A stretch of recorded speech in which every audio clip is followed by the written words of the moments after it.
Well, you might have heard this week former President Trump turned himself in at the Fulton County Jail in Georgia.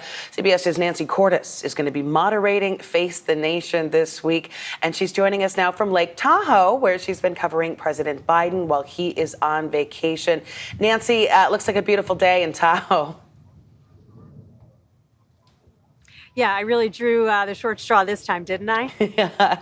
So back to business. Before you head back to Washington, what are we thinking about? What is next for the former president now that he is booked in Georgia? Well, he'll now be arraigned sometime in the coming weeks. We don't know yet exactly when. We don't know whether he'll have to go back to Atlanta to appear in person or whether he can appear virtually. All 18 of his co-defendants have now turned themselves in as well in time for today's deadline, and they're making their own motions with their own lawyers. One wants a speedy trial. Others want their case transferred to federal court. The DA in this case, Fani Willis, has said she'll be ready to try this case as soon as October, just a couple of months from now. But even before all of that, President Trump has another legal concern. He's got a hearing coming up on Monday in Washington, D.C. for another one of his cases. So, you're starting to see the whole legal challenge for him unfold. A lot of logistics.